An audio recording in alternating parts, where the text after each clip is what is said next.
হয় সরাসরি শুকনো ধান ছেটে।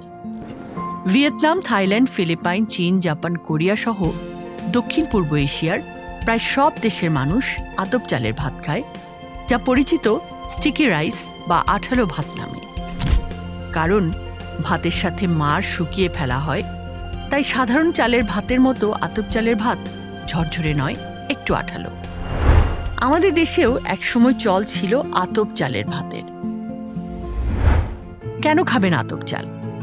সময়, খরচ এবং পুষ্টি আতপ চাল বাঁচিয়ে দেয় এর সবগুলোই। সাধারণ চাল প্রস্তুতের সময় ধান সেদ্ধ পানি ফেলে দেয়া হয়, পানির সাথে বেরিয়ে যায় পুষ্টিগুণের বেশ খানিকটা। বাকি পুষ্টি বেরিয়ে যায় ভাতের মাড়ের সাথে। তাছাড়া চাল সেদ্ধ করার জন্য শ্রমিক, চুল্লি বা চুলা, লাকড়ি বা জ্বালানি এবং এরপর ধান শুকানোর জন্য চাতাল বাড়তি পরিবহন। আপনিই ভেবে দেখুন পুরো প্রক্রিয়াটাতে কত বেশি কর্মঘণ্টা এবং বাড়তি ব্যয় করতে হচ্ছে। সরকারি হিসাব অনুযায়ী দেশে বছরে চাল লাগে প্রায় ৩.৫ কোটি টন। কাজেই সব খরচ মিটিয়ে ধান থেকে সেদ্ধ চাল প্রস্তুতে প্রতি কেজিতে যদি অতিরিক্ত ৩ টাকা লাগে, তাহলে ৩.৫ কোটি টন চালের জন্যে বাড়তি ব্যয় করতে হচ্ছে প্রায় ১০,০০০ কোটি টাকা। অথচ টাকাটা ব্যয় হতে পারত দেশের উন্নয়নমূলক কাজে।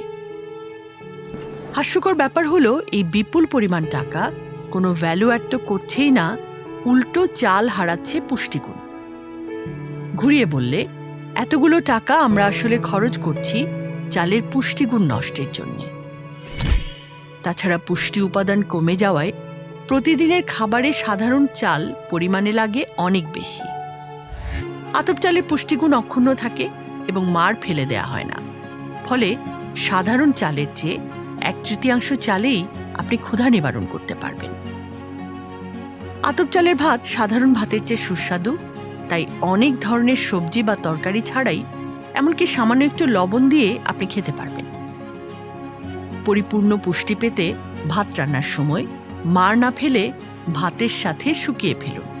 কারণ মাড় ফেলে ভাত খাওয়া আর আখের রস ফেলে ছোবড়া খাওয়া একই রকম। অল্প ভাতে অধিক পুষ্টি। এখন থেকেই যদি আতপ চালের ভাত খান, তাহলে শুধু পারিবারিক খরচই সাশ্রয় হবে না, বাড়বে দেশের জিডিপিও। এভাবে 5 বছরের মধ্যে যদি আমরা আমাদের খাদ্যাভ্যাসকে পরিবর্তন করতে পারি, তাহলে আর চাল আমদানি করতে হবে না। আমরা পরিণত হব চাল রপ্তানিকারক দেশে।